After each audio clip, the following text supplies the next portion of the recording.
మీరందరు కొత్తగా జాయిన్ అయిన వాళ్ళందరికీ ఇప్పుడు నేను చెప్పాను కదా. సో అదే విధంగా మీరు రివాల్వింగ్ గా ఉంటుంది ఈ క్లాస్. సో మీరు ఎక్కడ, ఎందుకంటే నెక్స్ట్ మంత్ ఇంకొకళ్ళు వస్తారు, వాళ్ళు వచ్చేసరికి బహుశా మనం 13th చాప్టర్ లోనే ఉంటాం. అప్పుడు మరి వాళ్ళు అక్కడి నుంచి స్టార్ట్ చేస్తారు. ఆ నెల మళ్ళీ ఇంకొకళ్ళు, ఎవ్రీ మంత్ ఒక బ్యాచ్ రిలీజ్ అవుతూ ఉంటుంది కదా. సో మరి ప్రతి బ్యాచ్ కి మనం సెపరేట్ క్లాస్ కండక్ట్ చేసేంత టైం, అన్ని అవర్స్ లేవు, అంతమంది మనకి రిసోర్సెస్ కూడా లేవు. కాబట్టి ఈ క్లాస్ లో ఇలా ఎవ్రీ మంత్ వచ్చి జాయిన్ అవుతూ ఉంటే మీరు ఎక్కడి నుంచి జాయిన్ అయితే అక్కడ పికప్ చేసి మళ్ళీ మీరు ఆ చాప్టర్ వచ్చే వరకు విని అప్పుడు ఈ క్లాస్ మీరు వదిలిపెట్టొచ్చు అన్నమాట. ఓకేనా? హరే లాస్ట్ టైం తోనే నాకు అయిపోయింది అనమాట కంప్లీట్. నేను అన్ని క్విజ్ అన్ని కంప్లీట్ చేసేసాను. ఇప్పుడు ఎందులో జాయిన్ అవ్వాలి? నేను లెవెల్ 3 లో జాయిన్ అవ్వాలి మాతాజీ. మీరు నాకు శ్రీదేవి మాతాజీకి మీ ఇది పంపించండి మాతాజీ, మీ నంబరు, మీ సర్టిఫికెట్ ఉందా? ఈ క్విజ్ ఫినిష్ చేశారా మాతాజీ? ఫినిష్ చేశాను. ఆ సర్టిఫికెట్, మీ పేరు, నంబరు పంపిస్తే మిమ్మల్ని లెవెల్ 3 లో యాడ్ చేస్తాం. ఓకేనా మాతాజీ? అలాగే మాతాజీ. హరే కృష్ణ. మీరు శ్రీదేవి మాతాజీయా మాతాజీ? మీ పేరేంటి మాతాజీ? ఓకే, అలాగే. ఓకే. సో మీరు శశికళ మాతాజీ, మీరు ఆ పని చేయండి. మీ సర్టిఫికెట్, నంబరు, పేరు పంపిస్తే శ్రీదేవి మాతాజీ నంబర్ కూడా గ్రూప్ లో ఉంటుంది, నాకు మాతాజీకి పంపించండి, మిమ్మల్ని యాడ్ చేయిస్తాను. ఓకేనా? హరే కృష్ణ. ఓం అజ్ఞానతిమిరాంధస్య జ్ఞానాంజనశలాకయా చక్షురున్మిళితం యేన తస్మై శ్రీ గురవే నమః. నమో ఓం విష్ణుపాదాయ కృష్ణప్రేష్ఠాయ భూతలే శ్రీమతే భక్తి వేదాంత స్వామీతి నామినే. నమస్తే సరస్వతి దేవి గౌరవాణి ప్రచారిణే నిర్విశేష శూన్యవాది పాశ్చాత్య దేశధారిణే. हे कृष्णा करुणा सिंधो दीनबंधो जगत्पते गोपेश गोपिका कांत राधा कांत नमोस्तुते. तप्त कांचन गौरांगी राधे वृंदावनेश्वरी वृषभानुसुते देवी प्रणमामि हरिप्रिये. जय श्री कृष्ण चैतन्य प्रभु नित्यानंद श्री अद्वैत गदाधर श्रीवासादि गौर भक्त वृंद. हरे कृष्णा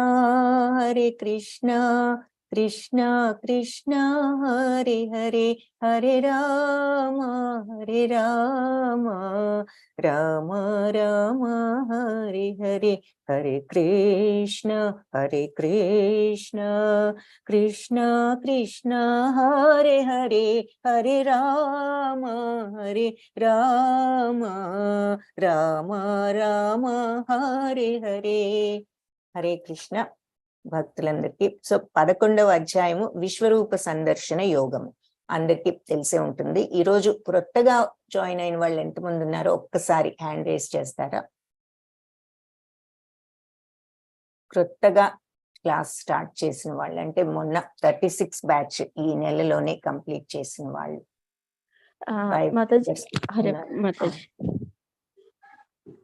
చెప్పండి మాతాజీ. మాతాజీ ఏం చెప్పారు ఒకసారి చెప్పరా? ఈ రోజే ఫస్ట్ టైం క్లాస్ అటెండ్ అయిన వాళ్ళు ఎవరైనా ఉంటే హ్యాండ్ రైజ్ చేయండి. Okay Mataji. Okay. So 5 members ఈ రోజే జాయిన్ అయ్యారు. సో మీ 5గురికి ఇందాక అందరూ ఉన్నారో లేదో సో ఇంకొకసారి చెప్తాను. ఏమిటి అంటే, ఇది మీరు ఇప్పుడే జాయిన్ అయ్యారు, లెవెల్ 1 ఫినిష్ చేసి లెవెల్ 2కి వస్తే ఇదేమిటి 11th చాప్టర్ లో ఉన్నామని డౌట్ తప్పకుండా వస్తుంది కదా. సో దానికి ఆన్సర్ ఏమిటి అంటే, ఇది లెవెల్ 2 ఒకే ఒక క్లాస్ ఉంటుంది. ఇలా రివాల్వింగ్ గా చేరాలి, ఎందుకంటే ఎవ్రీ మంత్ ఒక న్యూ బ్యాచ్ వస్తూ ఉంటుంది. కాబట్టి ప్రతి బ్యాచ్ కి సెపరేట్ గా ఇలా చేసేంత అవర్స్ ఉండవు. కాబట్టి ఒకే క్లాస్ లో ఈ ఫస్ట్ లెవెల్ వాళ్ళందరూ జాయిన్ అయిపోయి ఎక్కడుందో ఆ క్లాసు అక్కడ మీరు మర్చి అయిపోతారు. సో 11th చాప్టర్ లో మీరు ఇప్పుడు కలిశారు. నెక్స్ట్ మంత్ వాళ్ళు 12th 13th లోనో కలుస్తారు. సో బట్ పాయింట్ ఏమిటి అంటే మీరు అన్ని ఆల్రెడీ మీరు ఒక లెవెల్ 1 తీసుకున్నారు కాబట్టి మీకు కొంత ఐడియా ఉంది. సో అందుకని మీరు ఫాలో అవటం కష్టం కాదు. ఆ లెవెల్ 1 లో మీరు కొన్ని శ్లోకాలే చూస్తాం మనం 1 అవరే కాబట్టి. ఇది ఎవ్రీ శ్లోక చూసే అవకాశం ఉంటుందన్నమాట ఈ క్లాస్ లో. సో అందుకని మీకు ఏం ప్రాబ్లం ఉండదు. ఇంకా వివరంగా ప్రతి శ్లోకము చూస్తారు కాబట్టి ఇప్పుడు వరకు నేర్చుకున్న దానికంటే ఇంకా మీకు తెలిసేది ఎక్కువే ఉంటుంది, కానీ దానివల్ల మీకు నష్టం ఏమీ ఉండదు. సో ఓకే, అది చెప్దామని మళ్ళీ ఒకసారి అందరికి, కొత్త వాళ్ళందరికీ కూడా చెప్తున్నాను. Hare Krishna. So 11th chapter లో ఉన్నాము ఆల్రెడీ. మరి ఒక 35 శ్లోకాస్. 11th చాప్టర్ కొంచెం పెద్ద చాప్టర్. సో దాంట్లో 55 శ్లోకాలు ఉన్నాయి. మరీ పెద్దది కాకపోయినా ఇవన్నీ కూడా చాలా మంచి స్థుతులు. ప్రతిదీ శ్లోకం చూస్తాం మనం. సో 35th చాప్టర్ లో 35th శ్లోక స్టార్ట్ చేయాలి. సో ఇప్పటి వరకు జరిగింది ఏమిటి అంటే మరి అర్జునుడు ఈ విశ్వరూపాన్ని చూస్తానని అడగటము, మరి భగవంతుడు చూపిస్తా దాని గురించి చెప్పడము, ఈ విశ్వరూపం ఏమిటి అనేది అన్ని చూడాలని ఉంది. ఈ విశ్వరూపం అని అడగటము, నువ్వు మామూలు దృష్టితో దీనిని చూడలేవు కాబట్టి మరి నీకు నేను దివ్య దృష్టిని ప్రసాదిస్తాను అని చెప్పడము. తర్వాత అర్జునుడు ఎందుకు అడుగుతాడు అంటే ఆయన మీద విశ్వాసం లేక కాదు, చూపించమని. ఎందుకు అంటే మరి తనేదో స్పెషల్ అని కాదు, భగవంతుడి మీద నమ్మకం లేక కాదు. ముందు ముందు మనలాంటి వాళ్ళందరూ కూడా భగవంతుడిని గురించి తెలుసుకోవాలి, ఈ విషయాన్ని అర్థం చేసుకోవాలి అనే ఉద్దేశంతో అడగటం జరిగింది. సో అప్పుడు భగవంతుడు నీకు చూపిస్తాను, అయితే నీకు దివ్య చక్షువులు కావాలి, నీ మామూలు కళ్ళతో చూడలేవు అని చెప్పి దివ్య దృష్టిని ఇవ్వటం. తర్వాత ఇలా ఈ విశ్వరూపం, దానిలో మరి బ్రహ్మదేవుణ్ణి, మరి నలుగురు బ్రహ్మకుమారుల్ని, పరమేశ్వరుణ్ణి, అందరి దేవతలను, అన్ని సమస్త లోకాలను ఒక్కసారిగా ఇంతకు ముందు చూడబోయేది, ముందు ముందు చూడబోయేది అన్ని కనిపిస్తాయని భగవంతుడు చెప్పడం. చూసిన తర్వాత అర్జునుడు స్తుతించడం, ఆ విశ్వరూపాన్ని వర్ణిస్తూ అది ఎలా ఉంది, ఎంత తేజోవంతంగా ఉంది, ఒక్క 1000 సూర్యులు గనక ఒక్కసారి ఉదయిస్తే ఎంత కాంతి ఉంటుందో అంత కాంతితో దాన్ని ఏమన్నా పోల్చొచ్చేమో. మరి అనేక ముఖాలతో, నేత్రాలతో, అద్భుత దృశ్యాలతో, దివ్యాభరణాలతో, ఎక్కుపెట్టిన దివ్య ఆయుధాలతో, పుష్పమాలలతో, దివ్య వస్త్రాలతో, దివ్య గంధాలతో మహా ఆశ్చర్యకరంగా, దేదీప్యమానంగా, అనంతంగా, విశ్వతోముఖంగా విరాజిల్లుతోంది. 1000 మంది సూర్యులు ఉదయిస్తే ఎంత కాంతియో అంత కాంతితో విరాజిల్లుతోంది. అప్పుడు అర్జునుడు భగవంతుడి దేహంలో ఒకే చోట ఎన్నో విధాలుగా విభజించబడి ఉన్న సమస్త ప్రపంచాన్ని చూసి విస్మయం చెంది ఆఖరికి రోమాలు నిక్కబుడుచుకున్న వాడై నమస్కరిస్తూ ఈ విధంగా ప్రభువును ప్రార్థించటం మొదలుపెట్టి ఏమంటున్నాడు, భగవాన్ నీ దేహంలో నేను పశ్యామి దేవాంస్తవ దేవదేహే సర్వాంస్తదా భూత విశేష సంఘాన్ బ్రహ్మాణమీశం కమలాసనస్థం ఋషీంశ్చ సర్వానురగాంశ్చ దివ్యాన్. నీ దేహంలో నేను మరి అన్ని దేవతలను, ప్రాణికోటి సమూహాలను, కమలంలో కూర్చున్న బ్రహ్మదేవుణ్ణి, శివుణ్ణి, ఋషులను, దివ్య సర్పాలన్నీ కూడా చూస్తున్నాను అని చెప్పాడు. ఇదంతా రీక్యాప్, జస్ట్ మీకు ఇంతకు ముందు ఈ చాప్టర్ లో ఏం ఫినిష్ చేశామో క్విక్ గా ఒకసారి సమరైజ్ చేస్తున్నాం. మనం స్టార్ట్ చేయాల్సింది 35th శ్లోకా నుంచి అన్నమాట. సో మీరు కొంతమంది ఈ రోజే స్టార్ట్ చేశారు కాబట్టి కొంచెం బ్రీఫ్ గా మీకు ముందు జరిగిందంతా చెప్తున్నాను. సో ఇంకా ఏమంటున్నాడు, అనేక బాహూదర వక్త్ర నేత్రం పశ్యామి త్వాం సర్వతో అనంత రూపం నాంతం న మధ్యం న పునస్తవాదిం పశ్యామి విశ్వేశ్వర విశ్వరూప.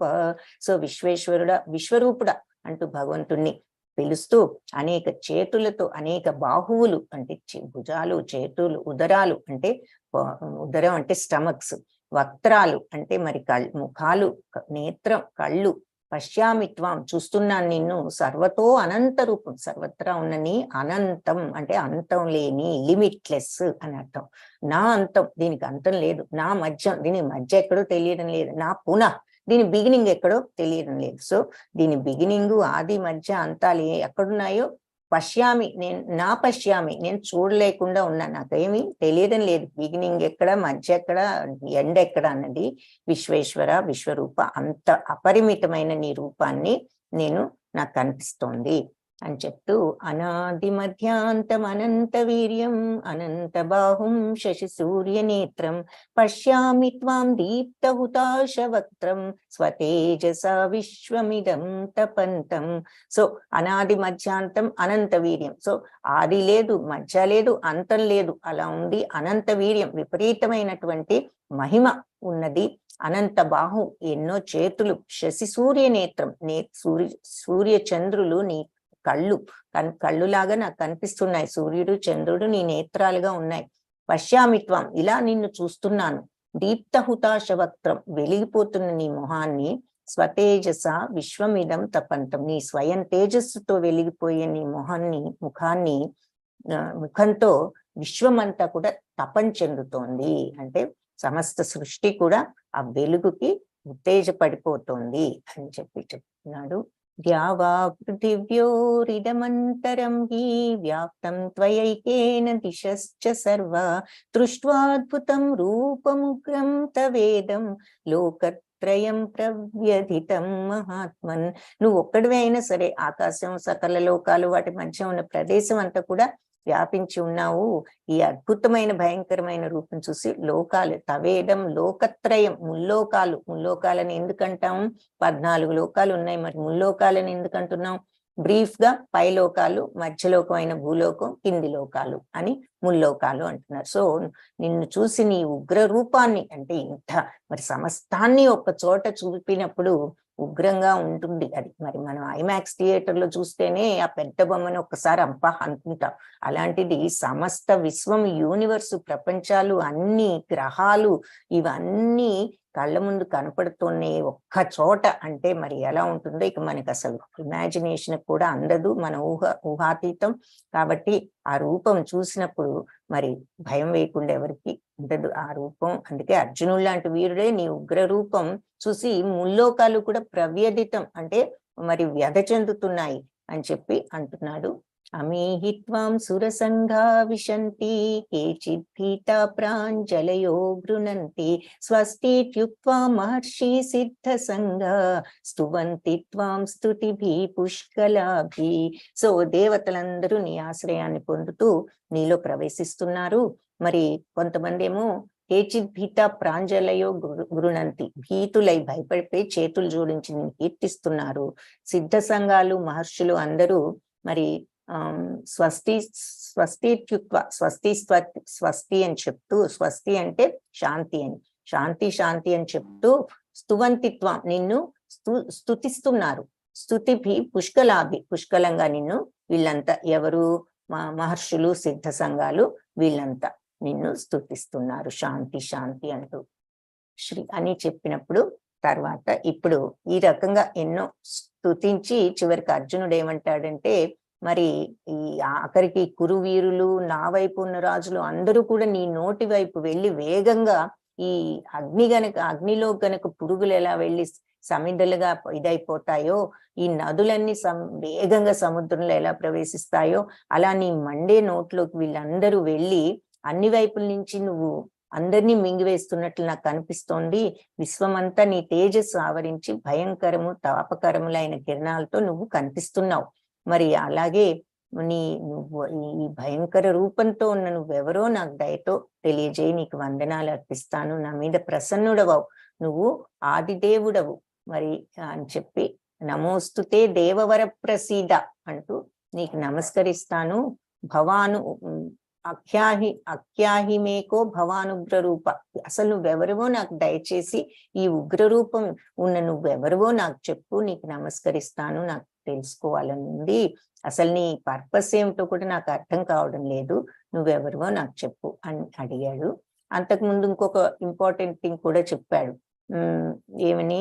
మరి నా ఇప్పుడు రాజులతో సహా నా పక్షానున్న రాజులు ధృతరాష్ట్ర తనయులు, భీష్ముడు, ద్రోణుడు, కర్ణుడు మరియు మా పక్షపు యోధ ముఖ్యులు అందరూ కూడా వేగంగా నీ భయంకరమైన నోళ్లలో ప్రవేశించి వారిలో కొందరిని దంతాల నడుమ చూర్ణిత శిరస్సులై తగులుకొనడం నేను చూస్తున్నాను అని చెప్పాడు. సో ఈ జ్వలించే అగ్నిలో నాశనం కోసం ఈ శలభాలన్నీ ఎలా ప్రవేశిస్తాయో జనులందరూ కూడా అలా అత్యంత వేగంగా నీ ముఖాలలో ప్రవేశిస్తున్నారు నేను అని చెప్పి మరి అసలు నువ్వెవరివో నాకు తెలియడం లేదు, ఈ భయంకర రూపం నువ్వు దయచేసి నాకు వివరించు అన్నాడు. అక్కడి నుంచి మనం స్టార్ట్ చేయాలి. సో భగవంతుడు వీటికి ఆ తర్వాత ఆయన ఆన్సర్ చెప్తున్నారన్నమాట. శ్రీ భగవానువాచ కాలోస్మి లోక క్షయకృత్ ప్రవృద్ధో లోకాన్ సమాహర్తుమిహ ప్రవృత్తః ఋతేపి త్వాం న భవిష్యంతి సర్వే ఏవ స్థితా ప్రత్యనీకేషు యోధ. భగవంతుడు పలికారు, నేను ఘనమైన మరి కాలోస్మి లోక క్షయకృత్ అంటే నేనే కాలాన్ని, లోకక్షయకృత్ అంటే లోకాన్ని నాశనం చేయడం కోసం ప్రవృద్ధో ఘనమైన లోకాన్ని జనులందరినీ కూడా సమాహర్తుం ఇహ అంటే నాశనం చేయడానికి ఇహ ఈ ప్రపంచంలో ప్రవృత్త నిమగ్నుడనైన నేను ఋతేపిత్వాం అంటే నువ్వు తప్ప నా భవిష్యంతి సర్వే భవిష్యత్తులో ఎవరు కూడా ఏవ స్థిత అంటే ఎవరు కూడా ఉండరు, ప్రత్యనీకేషు రెండు ప్రక్కల కూడా ఎవరు, నువ్వంటే ఇక్కడ పాండవులు కొంతమంది తప్ప అని అర్థం. యోధ యోధులెవ్వరు ఇరుపక్ష యోధులందరూ కూడా వధించబడతారు. సో నువ్వెవరివో నాకు తెలియడం లేదు, అసలు ఈ భయంకర రూపంతో ఉన్న నువ్వెవరివి, ఎందుకు నీ పర్పస్ ఏమిటి, నువ్వు దేనికి నీ యొక్క ఉద్దేశం ఏమిటన్నది నాకు అర్థం కావడం లేదు, దయచేసి దయతో నాకు నమోస్తుతే దేవవర ప్రసీద అని ప్రార్థిస్తూ అడిగాడు. సో భగవంతుడు చెప్తున్నారు, నేను ఘనమైన లోక వినాశకర అయినటువంటి కాలాన్ని, నేను కాలోస్మి అంటే నేను కాలాన్ని జనులందరినీ నశింపచేయటానికే ఇక్కడికి వచ్చాను. నువ్వు అంటే పాండవులు ఇంకా కొందరు తప్ప ఇచ్చట ఉన్న ఇరుపక్ష యోధులందరూ కూడా చంపబడుతున్నారు అని చెప్తున్నారు. సో చదవాలనుకుంటే ఇది హరే కృష్ణ. జ్యోతి మాతాజీ మీరు చదువుతారా ఇది భాష్యం? మాతాజీ చదువుతుంది. హరే కృష్ణ మాతాజీ. హరే కృష్ణ మాతాజీ చదవండి. భాష్యము. శ్రీకృష్ణుడు దేవదేవుడని తనకు స్నేహితుడని తెలిసినను అతని వివిధ రూప ప్రదర్శనచే అర్జునుడు విభ్రాంతుడయ్యను. కనుకనే అతడు ఆ వినాశకర శక్తి యొక్క వాస్తవ ప్రయోజనమును గూర్చి మరల అడిగాను. పరమ సత్యము సమస్తమును నశింపజేయునని వేదములందు తెలుపబడినది. కఠోపనిషత్తునందు ఈ క్రింది విధముగా తెలుపబడినది. యస్య బ్రహ్మచ క్షత్రం చ ఉభే భవత ఓదనః మృత్యుర్యస్యోపసేచనం ఇత్తా వేదయత్ర సహా. అనగా అంత్యమున బ్రాహ్మణులు, క్షత్రియులు మరియు ప్రతి ఒక్కరూ దేవదేవునిచే ఆహారము వలె మృంగివేయబడుదురు.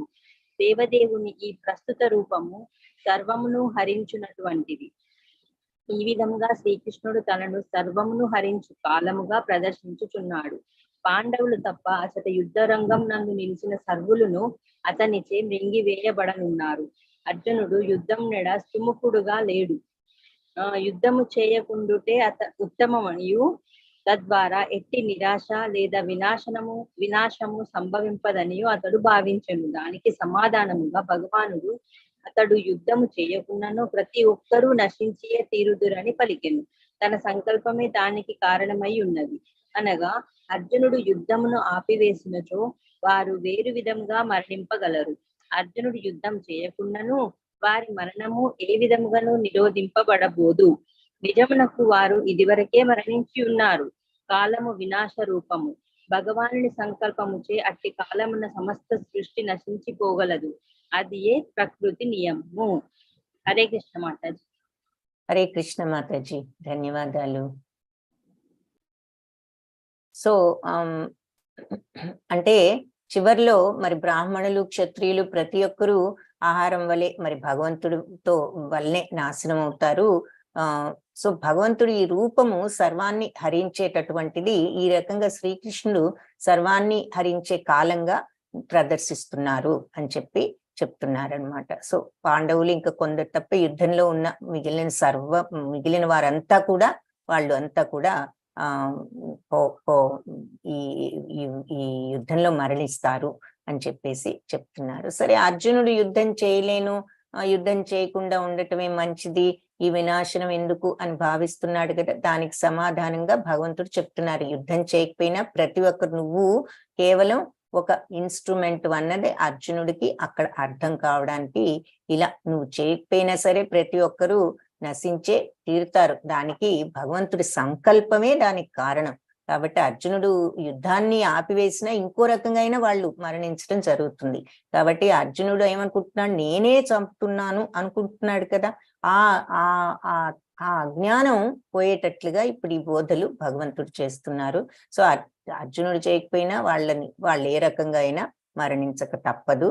ఎందుకంటే భగవంతుడే అన్ని కూడా ఆల్రెడీ చేశారు కాబట్టి ఆయన సంకల్పంతో సమస్త సృష్టి కూడా నశించగలదు. ఇదే ప్రకృతి నియమం అని చెప్పి ఇక్కడ చెప్తున్నారు. సో ఇక్కడ ఇంతకీ ఈ శ్లోకం భాష్యం ఏమిటి, శ్లోకం భావం ఏమిటి అంటే, నేనే కాలాన్ని అందరినీ నశింపచేయటానికి ఇక్కడికి వచ్చాను, నువ్వు ఇంకా కొందరు తప్ప మిగిలిన ఇరుపక్ష యోధులందరూ కూడా చంపబడతారు అని చెప్పారు.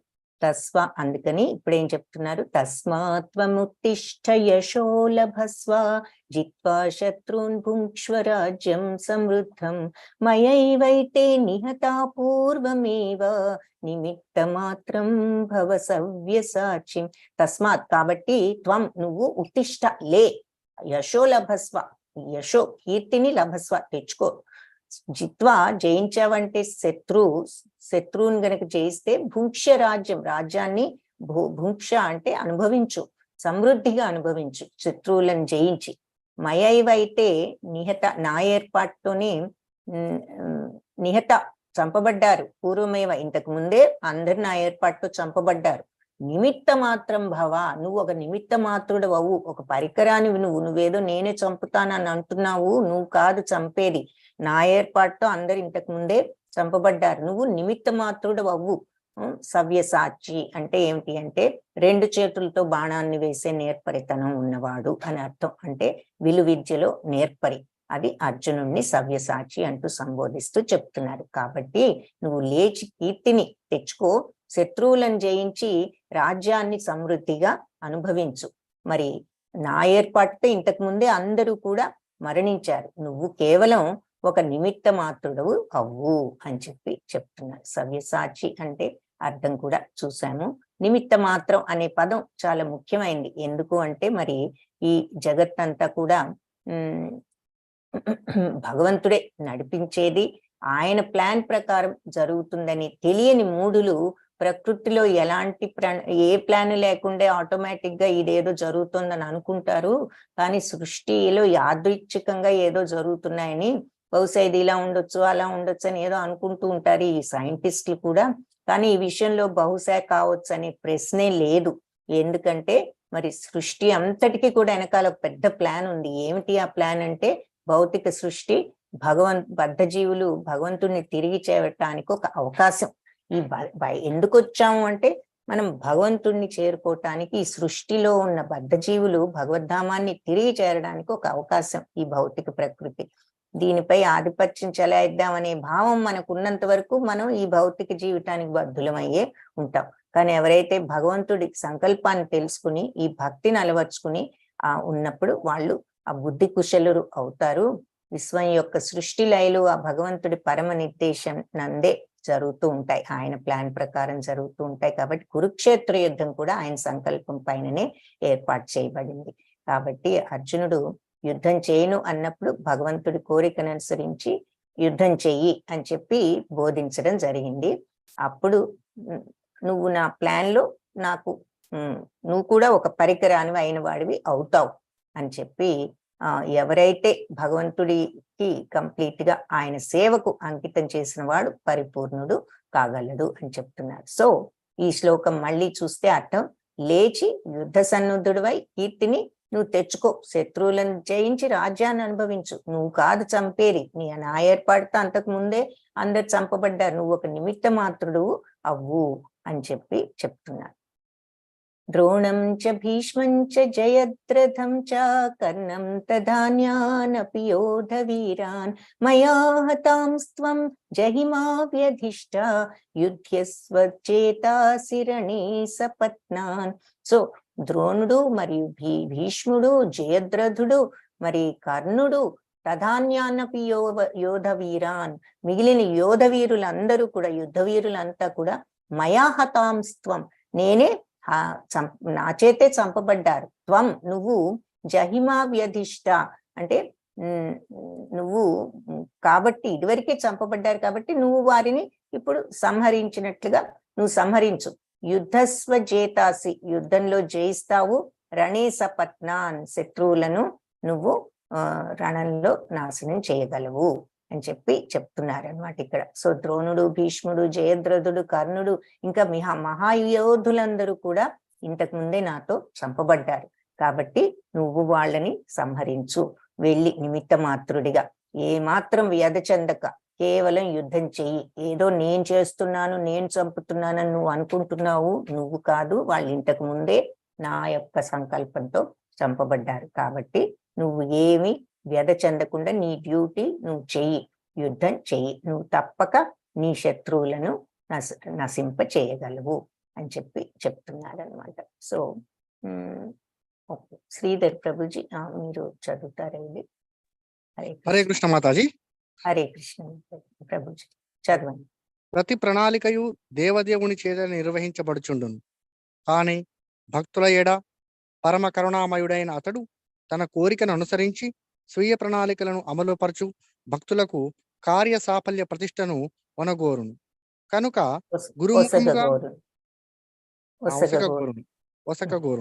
కనుక గురుముఖముగా కృష్ణ భక్తి రసభావనయందు వర్తించును. ఆ దేవదేవుని అవగతము చేసుకున్నట్లుగా ప్రతి ఒక్కరూ జీవితమును మలుచుకునవలెను. శ్రీకృష్ణ భగవానుని సంకల్పము అతని కరుణతోడనే తెలియుటకు సాధ్యమగును. భక్తుల సంకల్పములు సైతము ఆ దేవదేవుని సంకల్పములతో సమానముగా ఉత్తములై ఉండును. కనుక మనుజుడు వాటిని అనుసరించి జీవన సమరమున జయమును పొందవలెను. హరే కృష్ణ మాతాజీ. హరే కృష్ణ ప్రభుజీ, ధన్యవాదాలు. సో భగవంతుడి ప్లాన్ ప్రకారమే ఏదైనా జరుగుతుంది అన్నది ఇక్కడ చెప్తున్నారు.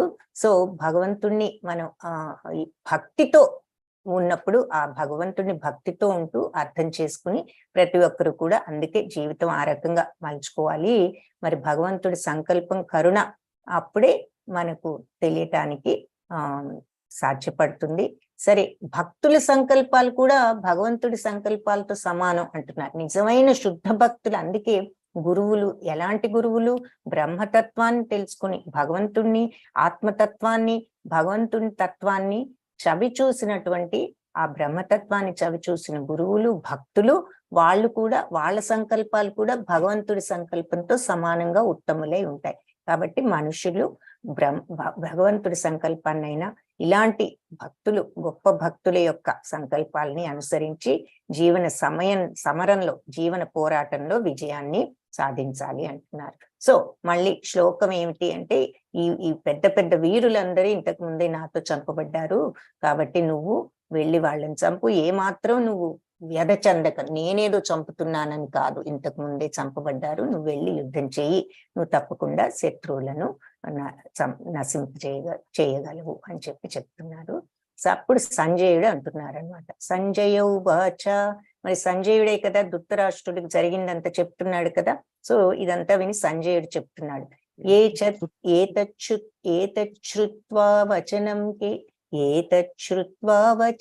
కేశవశ్య కృతాంజలిర్వేపమానా కిరీటి నమస్కృత్వా భూయ ఏవాహ ఏవం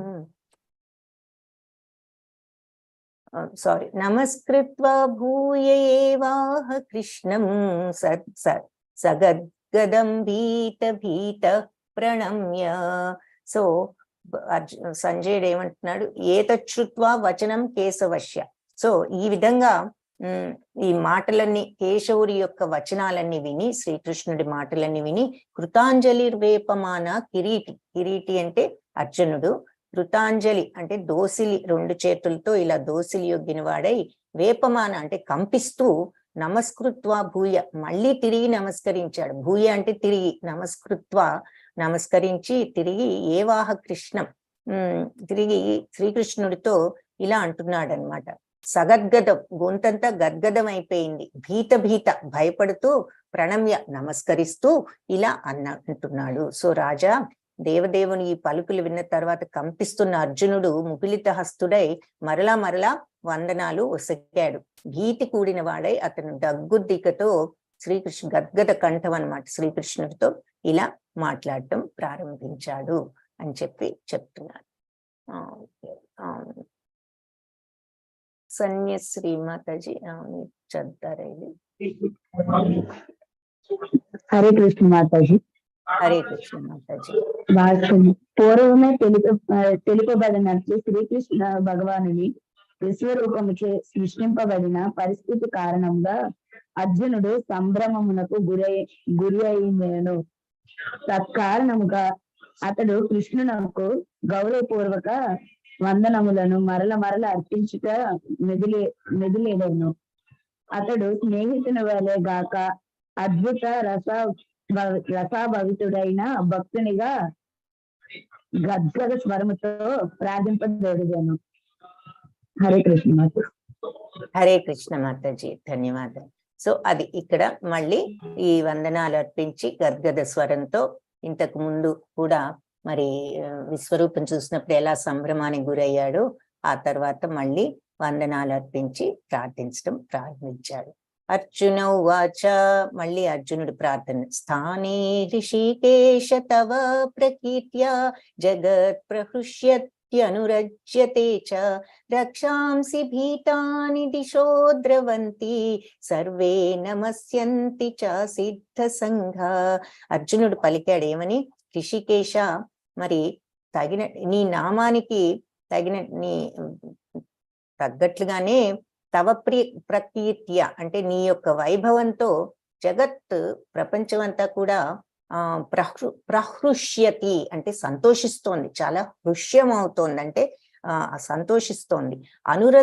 అనురజ్యతేచ అనురక్తం కూడా అవుతోంది, అంటే జగత్తంతా చాలా సంతోషించి ప్రతి ఒక్కరు కూడా నీ ఎడ అనురక్తులవుతున్నారు, అంటే నిన్ను నీ మీద భక్తితో ఉంటున్నారు. రక్షాంసి భీతాని, మరి రాక్షసులందరూ భయపడిన వాళ్ళై దిశోద్రవంతి అన్ని దిక్కుల పరిగెత్తికి వెళ్ళిపోతున్నారు. సర్వే నమస్యంతి అందరూ నమస్కరిస్తున్నారు. మరియు సిద్ధ సమూహాలందరూ కూడా నీకు నమస్కరిస్తున్నారు అని చెప్తున్నాడు. అంటే మీనింగ్ ఫైనల్ గా ఏమిటంటే, హృషికేశ అంటే ఇంద్రియాలను జయించినవాడా, ఇంద్రియాలను నియంత్రించేవాడ. మనందరం ఇంద్రియ ప్రలోభాలకు గురి అయ్యేవాళ్ళం. భగవంతుడు ఇంద్రియ ప్రలోభాలకి ఎంత మాత్రం గురి కాడు, ఆయనే ఇంద్రియాలను నియంత్రించగలరు. కాబట్టి హృషికేశ అంటే మీనింగ్ అది. హృషికేశ, నీ నామాన్ని విన్నంతనే లోకమంతా కూడా సంతోషించి ప్రతి ఒక్కరూ నీ ఎడ అనురక్తులవుచున్నారు. సిద్ధ సమూహాలన్నీ నీకు గౌరవపూర్వకంగా అంజలి ఘటిస్తున్నాయి. రాక్షసులేమో భీతి చెందిన వాళ్ళై పలు దిక్కుల పలాయనం చిత్తగిస్తున్నారు. ఇదంతా కూడా యుక్తం, సమంజసంగానే ఉన్నది అని చెప్తున్నారు.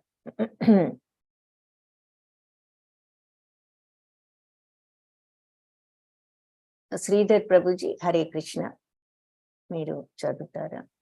తప్పకుండా మాతాజీ, నేను ఎప్పుడైనా సిద్ధం, నాకు అవకాశం ఇస్తే. ఓకే ప్రభుజీ, చదువు. కురుక్షేత్ర సంగ్రామ ఫలితమును కృష్ణుని ద్వారా వినినంత అర్జునుడు ఉత్తేజితుడయ్యను.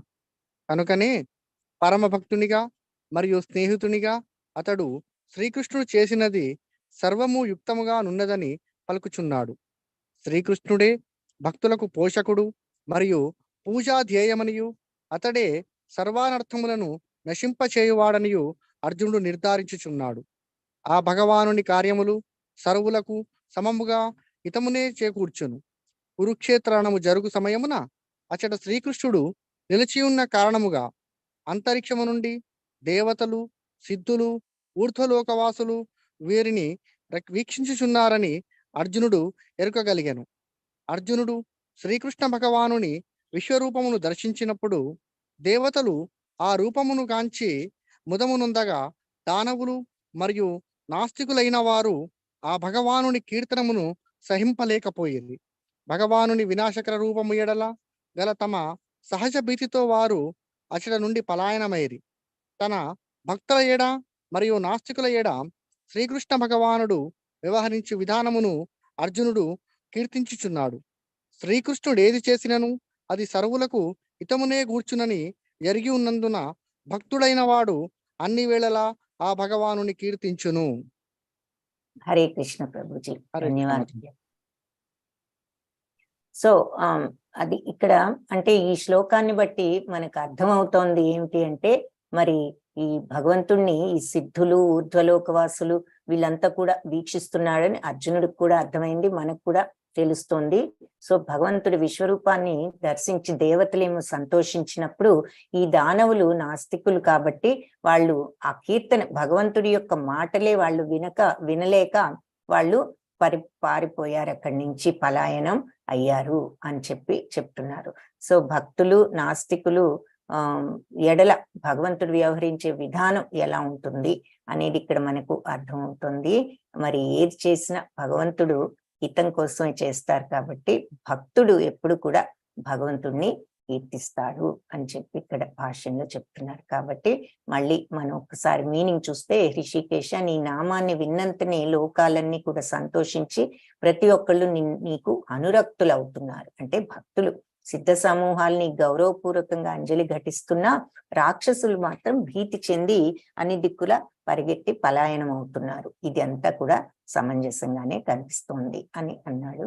కస్మాచ్చతేనా నమేరన్ మహాత్మన్ గరీయసే బ్రహ్మణోప్యాదికర్త్రే అనంత దేవేశ జగన్నివాస త్వమక్షరం సదసత్తత్పరం యత్. సో భగవంతుడా మహాత్మ అంటూ సంబోధిస్తూ బ్రహ్మదేవుడి కంటే కూడా ఘనమైన వాడా, గరీయసే బ్రహ్మణోప్యాదికర్త్రే అంటే బ్రహ్మ కంటే కూడా నువ్వు గరీయసే గొప్పవాడా, అయినప్పటికీ ఆదికర్త్రే దివ్య సృష్టికర్తవు. సో అన్నిటినీ సృష్టించిన వాడు, బ్రహ్మదేవుని కూడా సృష్టించిన వాడు. అనంత అంతం లేనిది అనంతం, అనంతం అంటే అంతం లేని, దేవేశ జగన్నివాస అంటూ జగత్తుకు ఆధారమైన వాడిగా, త్వమ అక్షరం నువ్వు అక్షరుడు అంటే నాశనం లేనివాడి, క్షరం అంటే నాశనం అవుతావు, అక్షరం అంటే నాశనం లేనివాడి, సదసత్ తత్పరం యత్, సత్ అసత్ కలిపి సదసత్ అంటారు. సో సత్ అసత్ అంటే కార్యము కారణాలు రెండిటికి కూడా తత్పరం అతీతుడవు, యత్ అతీతుడమైన కారణంగా అని చెప్తున్నాడు. సో మీనింగ్ ఏమిటి అంటే, మహాత్మ బ్రహ్మదేవుడి కంటే కూడా ఘనమైన వాడా, నువ్వే ఆది సృష్టికర్తవు, అలాంటి నీకు వారు ఎందుకు నమస్కారాలు ఎందుకు చేయరు, వీళ్ళందరూ ఎందుకు నర్పించరు, దేవతలు సిద్ధులు సంఘాలు ఇవన్నీను, అనంత నువ్వు మరి సృష్టికర్తవు, బ్రహ్మ కంటే ఘనమైన నీకు నమస్కారాలు ఎందుకు అర్పించరు, తప్పకుండా అర్పిస్తారు. ఓ అనంత దేవదేవ జగన్నివాస నువ్వు అక్షయము మూలానివి అంటే నాశనం లేనివాడివి, ఆది అందరికీ కూడా మూలానివి, సర్వకారణకారుడవు, ఈ భౌతిక సృష్టికి అతీతుడవు. భౌతిక సృష్టిలో సత్వరజ స్తమో గుణాలు ఉండి మనము ఆ గుణాలన్నీ అలవర్చుకుని ఆ గుణాల వల్ల స్వభావాలు తెచ్చుకుని ఆ స్వభావాలను బట్టి పనులన్నీ చేస్తూ బంధాలకు గురి అవుతున్నాం. కాబట్టి భగవంతుడు ఈ భౌతిక సృష్టిలోని మాయ అంటే సత్వరజస్తమో గుణాలను మాయ అంటాం. ఆ మాయకు ఆయన అతీతుడు. కాబట్టి శ్రీకృష్ణుడు మరి ఇలా సర్వులచే కూడా ఆరాధనీయుడు, ఈ ప్రణామాలను అర్పించడం ద్వారా అని అర్జునుడు సూచిస్తున్నాడు. మరి అతడే సర్వవ్యాపి మరియు సర్వాత్మలకు ఆత్మ. భగవంతుడిని మహాత్మ అని కూడా సంబోధించాడు. అంటే భగవంతుడు అక్షరుడు అని సంబోధించాడు, అనంత అని సంబోధించాడు. అంటే అనంత అంటే అతని శక్తి ప్రభావంతో ఆవరింపబడినది ఏదీ లేదు జగత్తులో, ఆయన లేనిది ఎక్కడా లేదు, అన్ని చోట్ల ఉన్నారు, అనంతం, అంతం లేని అని అర్థం. కాబట్టి ఆ మాట సూచిస్తోంది. మరి దేవతలందరినీ నియమిస్తూ వారికంటే కూడా అధికుడై ఉన్నాడు కాబట్టి దేవేశ అనే పదానికి భావం అది అని చెప్తున్నారు. హరే కృష్ణ. ఇంకా మరి అలాగే అక్షరం అంటే మరి క్షరం కానివాడు, అలాగే నాశనం లేనివాడు అని చెప్పి ఈ రకంగా భగవంతుడు భౌతిక సృష్టి కంటే కూడా ఉన్నతుడు అని చెప్పి చెప్తున్నారు. సర్వకారణ కారణుడు అక్షరుడు. ఆ కారణంగా ఆయన భౌతిక సృష్టిలో ఉన్న బద్ధజీవులందరికంటే మరియు ఈ భౌతిక సృష్టి కంటే కూడా ఉన్నతుడు కాబట్టే భగవంతుడు పరమ పురుషుడు, పురుషోత్తముడు అని కూడా మనం 15th చాప్టర్ లో చూడటానికి కారణాలన్నీ ఈ అర్జునుడు వర్ణించినటువంటి మాటలతో మనకు అర్థమవుతుంది. త్వమాదిదేవ పురుషా పురాణ స్వమస్య విశ్వస్య పరం నిధానం వేతాసి వేద్యం చ పరం చ ధామ త్వయా తతం విశ్వమనంత రూప. త్వం ఆదిదేవ, నువ్వు ఆదిదేవుడు, పురుషుడవు, పురాణ సనాతన పురుషుడవు. పురాణం అంటే పురాతనం, సనాతన పురుషుడవు, ఎప్పటి నుంచో ఉన్నవాడివి అని అర్థం. పురాణ త్వం నువ్వు అస్య ఈ విశ్వస్య పరం నిధానం, ఈ ప్రపంచానికి పరమ ఆశ్రయానివి, నువ్వే అందరికీ చివరికి ఆశ్రయానివి. అంటే అందరికీ చివరికి భగవంతుడే అడ్రస్ ప్రతి ఒక్కళ్ళకి. వేత్తాసి వేద్యం అంటే తెలిసిన వాడివి, వేద్యం తెలుసుకోదగ్గవాడివి, అన్ని తెలిసిన వాడివి నువ్వే, తెలుసుకోదగ్గవాడివి నువ్వే, చ మరియు అని పరం చ ధామ, నువ్వే పరం ధామానివి కూడా. అంటే నువ్వే అందరికీ కూడా ఫైనల్ గా శరణ్యం ఎవరు అంటే భగవంతుడే. త్వయా తతం అంటే నీచే వ్యాప్తమై ఉన్న విశ్వం అనంత రూప, ఈ విశ్వం అంతా కూడా నీచే వ్యాప్తమై ఉన్నది. అనంత అంటే మళ్ళీ అంతం లేనివాడా, లిమిట్లెస్, ఎండ్ లేనివాడా, అనంత రూప అని చెప్పి అంటున్నాడు. సో నీవు ఆదిదేవుడువు, సనాతన పురుషుడువు, విశ్వానికి ఉత్కృష్టమైన ఆశ్రయానివి, నువ్వు సర్వాన్ని తెలిసిన వాడివి, తెలియదగ్గ సర్వము నువ్వే, అన్ని తెలిసిన వాడివి నువ్వే, అసలు ఏదైనా తెలుసుకోవాల్సిన సమస్తం కూడా నువ్వే. ప్రకృతి గుణాలకు అతీతుడమైన నువ్వు దివ్య శరణ్యుడవు, అంటే చివరికి నువ్వే అందరికీ శరణం, పరనిధానానివి. అనంతరూప, నువ్వు సమస్త విశ్వము కూడా నీచే ఆవరింపబడి ఉన్నది అని చెప్పి చెప్తున్నారు. వాయుర్యమోగ్నిర్వరుణా శశాంక ప్రజాపతిస్త్వం ప్రపితామహశ్చ నమో నమస్తేస్తు సహస్రకృత్వః పునశ్చ భూయోపి నమో నమస్తే.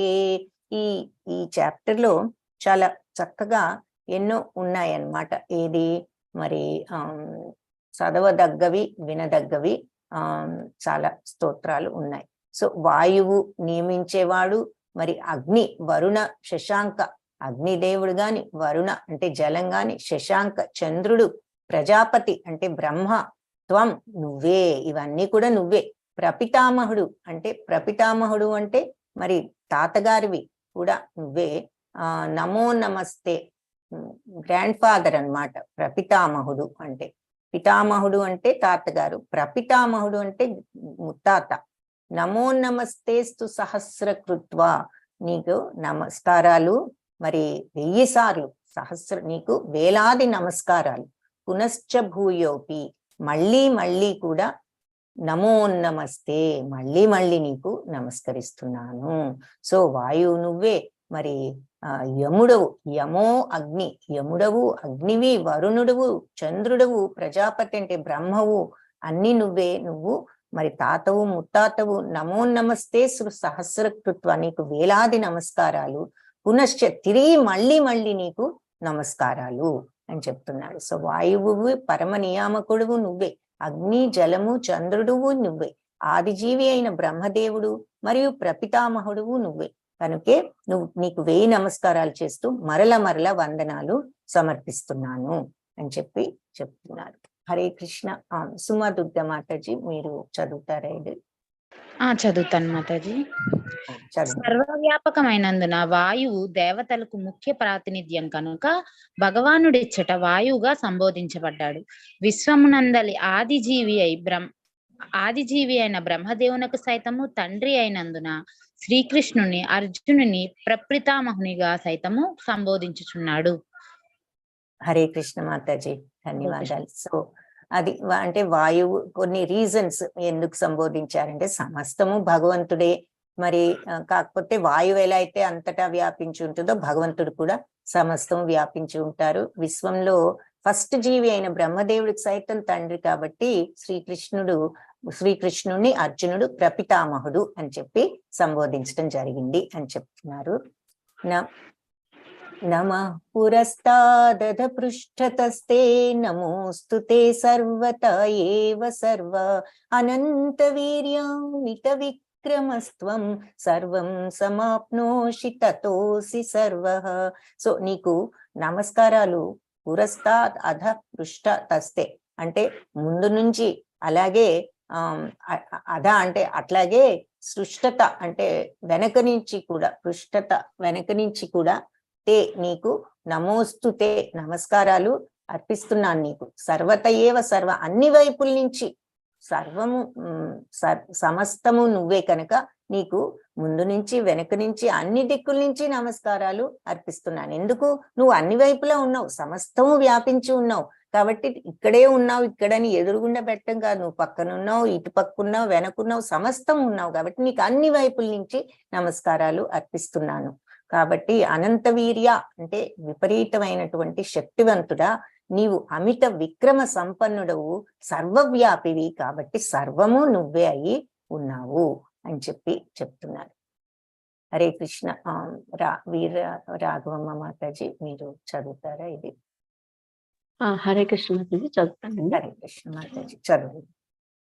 అర్జునుడు తన స్నేహితుడైన శ్రీకృష్ణుని ఎడల ప్రేమ పార్వస్యముచే అన్ని వైపుల నుండి నమస్సులను సమర్పించుచున్నాడు. శ్రీకృష్ణుడు సకల పరాక్రములకు శక్తులకు ప్రభువనియు యుద్ధరంగమునందు కూడియున్న మహాయోధులందరికన్నా అత్యంత గనుడనియు అర్జునుడు అంగీకరించుచున్నాడు. ఈ విషయములకు సంబంధించినది విష్ణు పురాణములో ఇట్లు చెప్పబడి ఉన్నది. మాతాజీ కొంచెం పైకి పెట్టరా? ధన్యవాదాలు. యోయం తవాగతో దేవ సమీపం దేవతాగణః సత్వమేన జగస్రష్టాయతః సర్వగతో భగవాన్. ఓ దేవా నిన్ను సమీపించి ఎవరైనాను నీ చేత సృష్టించబడి ఉన్నారు, దేవతలైనను సరియే. Very good. హరే కృష్ణ మాతాజీ, ధన్యవాదాలు. సో దేవదేవ మరి ఎవరైనా అంటే దేవతలైనా సరే నీ చేత సృష్టించబడిన వారే అని చెప్పి విష్ణు పురాణంలో ఈ రకంగా రాశారని కూడా ఇక్కడ అంటున్నారు. సో ఇంతకీ మళ్ళీ ఒకసారి భావం ఏమిటి ఈ శ్లోకానికంటే, నీకు ముందు నుంచి వెనక నుంచి అన్ని వైపుల నుంచి నమస్కరిస్తున్నాను అనంత వీరుడా, ఇక నీ శక్తికి అంతం లేదు. అనంతం వీర్యం అంటే శక్తి అని అర్థం. నీ అంతం లేని శక్తివంతుడా, నువ్వు అమిత విక్రమ సంపన్నుడవు, సర్వవ్యాపకుడవు కాబట్టి సర్వము నువ్వే అయి ఉన్నావు. సఖేతి మత్వా ప్రసభం యదుక్తం హే కృష్ణ హే యాదవ హే సఖేతి అజానత మహిమానం తవేదం మయా ప్రమాదాత్ ప్రణయేన వాపి యచ్చాపహాసార్థమసత్కృతోసి విహారశయ్యాసన భోజనేషు ఏకోధవాప్యచ్యుతా తత్సమక్షం తత్క్షామయే త్వామహమప్రమేయం. 2 శ్లోకాలు ఉన్నాయన్నమాట ఇక్కడ, 41, 42. ఏమంటున్నాడంటే, సఖేతి మత్వా ప్రసవం యదుక్తం, నువ్వేదో మిత్రుడు అని అనుకుంటూ, ప్రసవం అంటే అహంకారంతో ఇలా అన్నాను, యదుక్తం ఈ రకంగా అన్నాను. ఏమని? హే కృష్ణ, హే యాదవ, హే సఖ అని నిన్ను పిలిచాను. ఏదో నువ్వు నా ఫ్రెండ్ అనుకుని. ఎంత తెలివి తక్కువ, నాకేదో నువ్వు ఇంత భగవంతుడు అని తెలిసినా కూడా నేను స్వయంగా ఇప్పుడు ఈ విశ్వరూపం చూసినాక అసలు నీ అపరిమిత శక్తి అప్పుడు అర్థమైందనమాట. అర్జునుడికి భగవంతుడని మొదటి నుంచి తెలుసు. తెలిసినప్పటికీ కూడా ఈ విశ్వరూపాన్ని కంప్లీట్ గా ఎప్పుడైతే చూశాడో అంత శక్తిని కళ్ళారా చూసేసరికి అసలు అతనికి నిజమైన ఐడియా వచ్చింది, భగవంతుడు ఆయన శక్తి ఇది అని. అందుకని తెలియక నా నోటి నుంచి ఇటువంటి మాటలు వచ్చాయి, హే కృష్ణ, హే యాదవ, హే సఖి అని. అజానత మహిమానం తవేదం, నీ యొక్క మహిమ నాకు తెలియక నేను ఈ రకంగా మయా ప్రమాదాత్ ప్రణయేన వాపి అంటే నా చేత మూర్ఖత్వం వలన ఇటువంటి మాటలు వచ్చాయి. అంటే ప్రేమ చేత గాని వాపి అంటే ప్రేమ చేత గాని మూర్ఖత్వం చేత గాని నేను ఏదో యచ్చాపహాసార్థం అంటే వేళాకోళం చేస్తూ, వేళాకోళం కోసం అసత్కృత అంటే అగౌరవింపబడ్డావేమో, విహారశయ్యా సనభోజనేషు. సో విహార అంటే మనం విహారాలు చేసేటప్పుడు మనం కలిసి మరి ఇలా బయటికి షికారం విహారాలకు వెళ్ళినప్పుడు, శయ్య కలిసి ఒకే మంచం మీద పడుకున్నప్పుడు, భోజనేషు కలిసి భోజనం చేసేటప్పుడు నిన్ను ఈ రకంగా మరి ఏకోధవప్యాచ్యుత తత్సమక్షం అలా ఒంటరిగా ఉన్నప్పుడు అథవా అచ్యుత ఒంటరిగా ఉన్నప్పుడు, అథవా అంటే లేకపోతే అచ్యుత అంటే చ్యుతుడు కానివాడ కృష్ణ, తత్సమక్షం వాళ్ళందరి ముందు కూడా మిత్రుల సమక్షంలో కూడా తత్క్షామయే నిన్ను మరి నేను క్షమించమని అడుగుతున్నాను. ఇలా అందరిలోనూ నేను నిన్ను వేళాకోళం చేసుండొచ్చు, నన్ను క్షమించు. త్వాం అహమప్రమేయం, హద్దులేనటువంటి నిన్ను నేను క్షమించమని అడుగుతున్నాను. సో నీ మహిమలు తెలియక నిన్ను మిత్రుడిగా భావించి ఏదో మిత్రుడు అనుకుని కృష్ణ యాదవ మిత్రమా అంటూ తొందరపాటుతో సంబోధించాను. ప్రేమతో గాని మూర్ఖత్వంతో గాని ఏదైనా నేనేదో చేసిన వాటిని దయచేసి ఈ తప్పును కరుణతో నన్ను క్షమించు. మనం విశ్రాంతి తీసుకునేటప్పుడు మరి ఒకే సేవ మీద మనం శయనించినప్పుడు మరి ఫ్రెండ్స్ కదా, మాట్లాడుకుంటూ కలిసి ఒకే సేవ మీద శయనించినప్పుడు గాని కూర్చున్నప్పుడు గాని కలిసి భోజనం చేసేటప్పుడు ఒంటరిగా కొన్నిసార్లు పలు మిత్రుల సమక్షంలో కూడా కొన్నిసార్లు నిన్ను నేను వేళాకోళంగా అగౌరవపరిచాను. సో అచ్యుత ఈ అపరాధాలన్నిటికీ నన్ను క్షమించు అని చెప్పి అడుగుతున్నాడు. హరే కృష్ణ. సుమా దుర్గా మాతాజీ మీరు చదువుతారా ఇది? చదువుతాను మాతాజీ. శ్రీకృష్ణుడు విశ్వరూపంలో తన ఎదుట వ్యక్తమైనప్పటికీ అతనితో గల స్నేహబంధమును అర్జునుడు స్మృతి ఎందుకుకొనెను. తత్కారణంగా అతడు క్షమార్పణ వేడుచు స్నేహభావం వలన ఉత్పన్నమైనటువంటి పలు సామాన్య వ్యవహారాలకు తనను మన్నించమని శ్రీకృష్ణుణ్ణి అర్థించుచున్నాడు. ప్రియమిత్రునిగా భావించి శ్రీకృష్ణును తనకు తెలియపరిచినను శ్రీకృష్ణుడు ఆ విధమైన విశ్వరూపధారణము చేయగలవాడని తనకు పూర్వము తెలియనట్లుగా అర్జునుడు అంగీకరించుచున్నాడు. ఆ భగవానుని విభూతులను గురైరుక ఓ మిత్రమా, ఓ కృష్ణ, ఓ యాదవ అనే సంబోధనల చేత ఎన్ని మార్లు అతనిని అగౌరవపరిచిననో అర్జునుడు ఎరగడు. అయినను కరుణాంతరంగుడైన